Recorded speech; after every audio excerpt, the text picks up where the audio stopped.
O imóvel rural é aquele que tem vocação para exploração animal, vegetal ou florestal, em qualquer que seja a sua localização. É através do laudo de avaliação que identificamos não só o valor de um imóvel, como seus custos, frutos e direitos, para uma determinada finalidade, situação e data. Vamos ver quais são as diretrizes para o laudo de avaliação de imóveis rurais? Olá, seja bem-vindo. Se você é novo por aqui, já se inscreva no canal, ative o sininho para não perder nenhuma novidade. E claro, ficar por dentro dos assuntos relacionados a investimento, venda e locação de imóveis. Bora lá para o tema de hoje? A avaliação de imóveis rurais consiste em um documento realizado por especialistas para definir e registrar o valor do imóvel, as condições daquele espaço e até mesmo o seu custo. E para que isso seja possível, nós nos guiamos através da NBR 14.653, partes 1 e 3, onde estão especificadas as normas gerais e os requisitos específicos sobre a avaliação de imóveis rurais, respectivamente. Então, antes de nos aprofundarmos sobre o processo para a realização do PETAM, acho importante frisar que, de acordo com a Lei nº 8.629 de 1993, no inciso 1º do artigo 4º, está especificado que os imóveis rurais são aqueles que possuem destinação à exploração extrativa agrícola, pecuária ou agroindustrial, seja através de planos públicos de valorização ou através de iniciativas privadas em qualquer que seja a sua localização.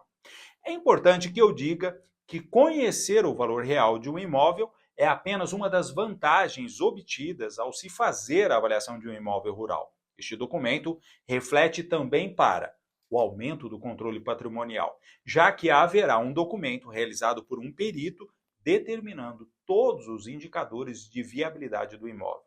O cumprimento da legislação e normas, já que é feita a revisão dos tributos ao longo do processo. E também reflete no preparo para possíveis oportunidades de compra, venda, arrendamento, processos de fusão, aquisição, alienação, desapropriação.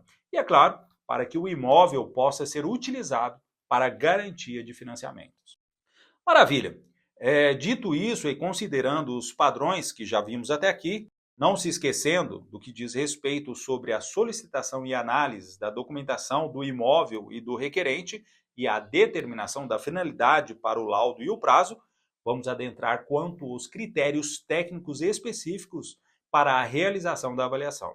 Começando pela vistoria, que é a melhor maneira de conhecer o imóvel, avaliando o seu contexto imobiliário de acordo com o objeto, o objetivo e a finalidade da avaliação. É nessa etapa onde você deverá fazer a caracterização de todos os elementos relacionados ao imóvel. E esta não é uma tarefa fácil. Por isso, vamos separar as coisas e ver quais são os pontos importantes que você deve avaliar. Começando por caracterização da região. Quando você deve realizar um levantamento de como é o mercado e a região onde está inserido o imóvel rural a ser avaliado. Os aspectos físicos, observando relevo e classes de solos predominantes, ocupação existente e tendências de modificação a curto e médio prazo, clima, recursos hídricos. Os aspectos ligados à infraestrutura pública, como canais de irrigação, energia elétrica, telefonia, sistema viário e sua praticabilidade durante o ano agrícola. A estrutura fundiária, como um todo, observando não só a vocação econômica e a disponibilidade de mão de obra de onde o imóvel se localiza, mas também o sistema de transporte coletivo, escolas, facilidade de comercialização dos produtos, cooperativas, agroindústrias, assistência técnica agrícola, sistema de armazenagem de produtos e insumos, comércios de insumos e máquinas agrícolas e rede bancária. Considere todos os aspectos ligados às possibilidades de desenvolvimento local, posturas legais para o uso e a ocupação do solo, restrições físicas e ambientais condicionantes do aproveitamento. Ufa! Muitas coisas para analisar, não é verdade? Mas, concluída essa etapa, é só seguir as especificações das características gerais do imóvel. Neste momento, você deverá analisar o imóvel por completo, mas antes de listar os tópicos relevantes para a execução desta etapa, devo mencionar as classificações possíveis para um imóvel rural, começando pelo dimensionamento da área. O imóvel rural pode ser classificado em 3 dimensões: pequeno, quando tem uma área de até 4 módulos fiscais; médio, com uma área entre 4 a 15 módulos fiscais; e grande, quando tem mais de 15 módulos fiscais. O módulo fiscal é uma unidade de medida agrária que usamos no Brasil. Usamos hectares, mas é variável, já que é fixada para cada município. Sobre a sua exploração, podemos classificá-lo em não explorado, de lazer e turismo, de agricultura, de pecuária, de silvicultura, agroindustrial ou misto.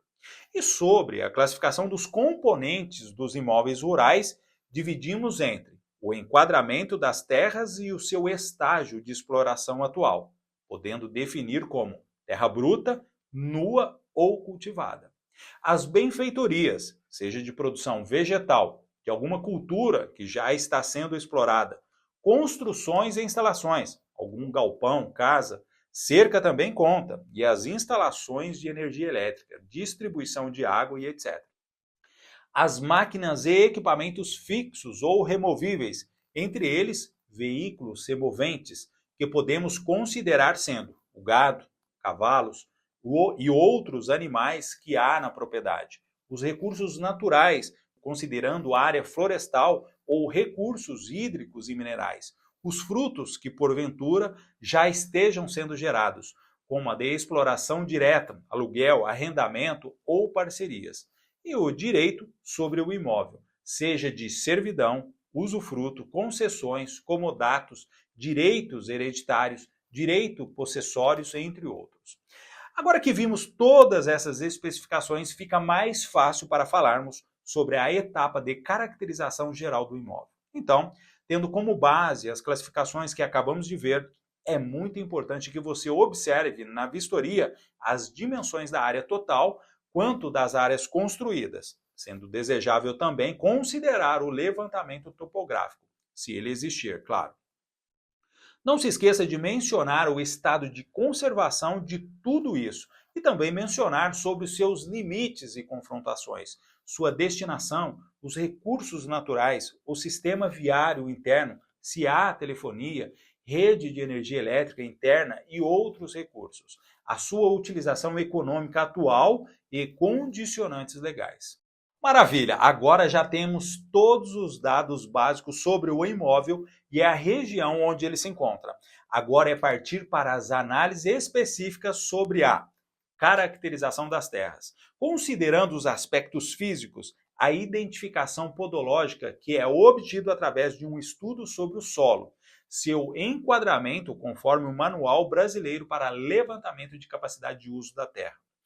Caracterização das construções e instalações é nesta parte onde você deve aprofundar as informações quanto às dimensões de cada um desses itens, seus aspectos construtivos, de forma qualitativa, quantitativa e tecnológica, além, é claro, dos aspectos funcionais e condicionantes legais de tudo isso.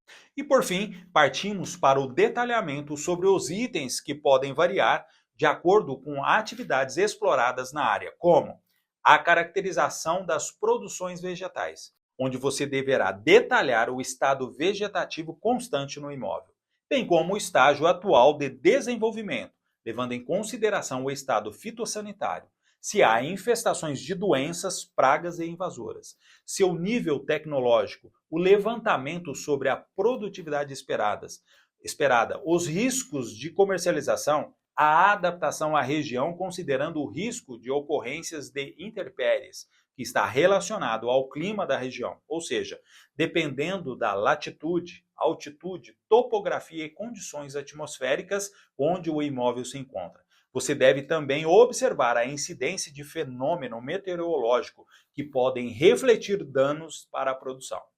A caracterização das obras e trabalhos de melhoria das terras, onde devem ser caracterizadas as obras e trabalhos de melhoria que não foram enquadradas junto à classificação da capacidade de uso das terras, observando novamente suas dimensões, qualidade, os aspectos qualitativos e tecnológicos, o estado de conservação de acordo com a idade aparente e vida útil, os aspectos funcionais e condicionantes legais. A caracterização das máquinas e equipamentos, onde você deve listar cada item e informar os dados do fabricante e suas características técnicas, marca, modelo, ano de fabricação e número de série, potência, capacidade operacional e também o estado de conservação e a funcionalidade de cada item. A caracterização das atividades pecuárias, considerando espécie, raça, categoria dos animais, índices zootécnicos e aspectos sanitários, manejo, alimentação e outros detalhes que considere relevantes para a criação. A caracterização de outras atividades não mencionadas anteriormente, seja agroindustrial, de turismo rural, hotelaria, mineração e etc. Esta é a parte em que, com ricos detalhes, você vai descrever as atividades exploradas na área. Considere complementar sua caracterização com documentos cartográficos, desenhos, fotografias, imagem de satélites e outros documentos que esclareçam aspectos relevantes para a avaliação. E agora sim, com o levantamento destas informações, será possível você partir para a estimativa do valor de mercado. Nesta etapa, é muito importante que na estrutura da sua pesquisa conste materiais que são relevantes para explicar a formação de valor e estabelecidas as supostas relações entre si e com a variável dependente. Em outras palavras, faça o trabalho de comparação de mercado, de acordo com a caracterização estabelecida e a delimitação do mercado em análise. Levante amostras representativas com informações confiáveis dos dados de mercado dos imóveis com características mais semelhantes possível ao do avaliado. Utilize de toda a evidência disponível, teorias e conceitos existentes ou hipotéticos. Sim, você não só pode, como deve, incluir informações sobre a formação do valor advindas da sua experiência, mesmo que de forma hipotética.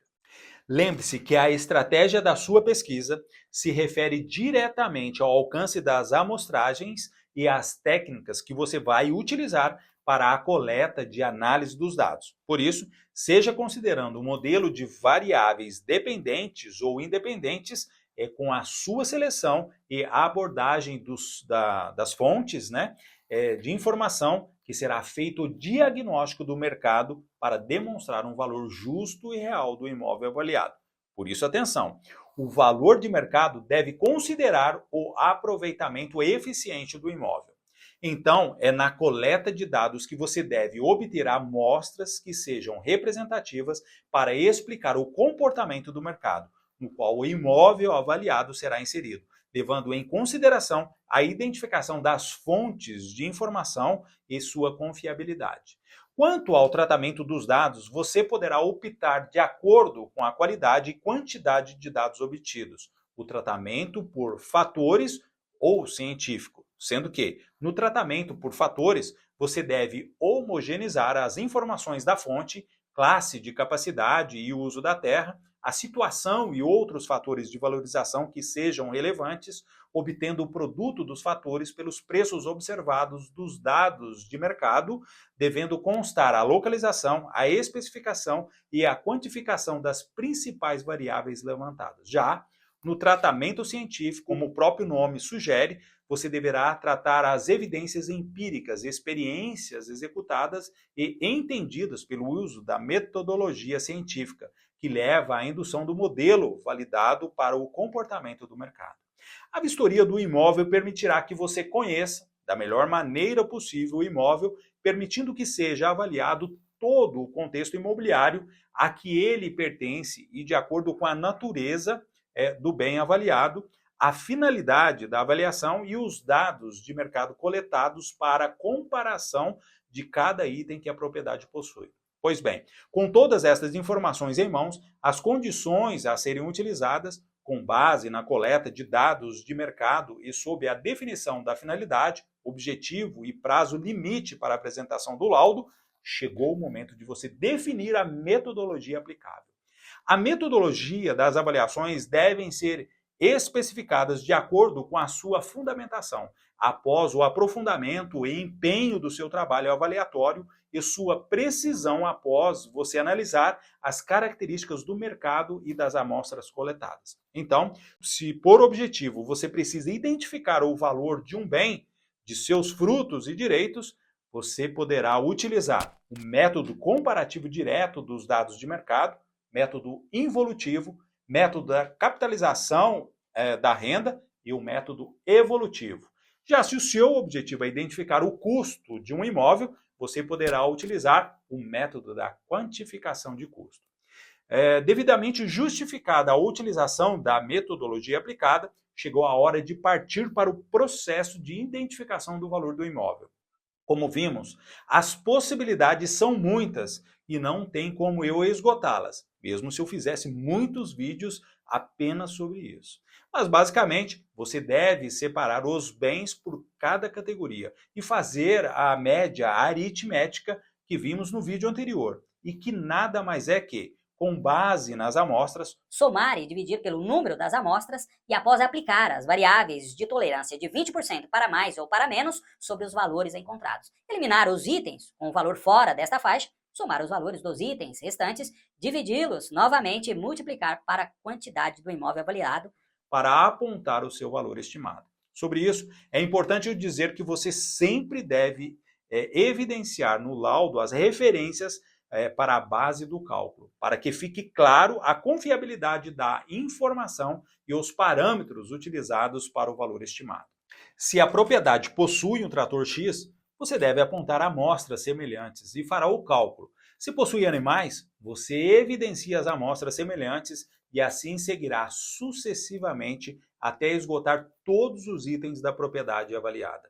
Seguindo as características registradas, obterá o valor da área total com o valor do terreno de acordo com os aspectos físicos e identificação pedológica, valor das construções e instalações com o valor de acordo com os aspectos funcionais e condicionantes legais das condições vegetais, considerando o estado vegetativo e produtividades esperadas das obras e trabalhos de melhoria das terras. Considerando dimensões e quantidade das máquinas e equipamentos, atividades pecuárias e outras atividades que porventura haja na propriedade. Enfim, você conseguirá definitivamente apontar o valor de mercado médio estimado do imóvel rural avaliado e pode concluir as etapas do seu PETAM, fazendo a conclusão da sua análise com o resultado da avaliação. Então, não se esqueça de deixar o seu like se estas informações foram úteis para você. Compartilhe esse vídeo, me ajude a fortalecer esse canal. Assim, cada vez mais esse conteúdo será apresentado ao maior número de pessoas, como você, que também precisam desta informação. Um forte abraço e até o próximo bate-papo.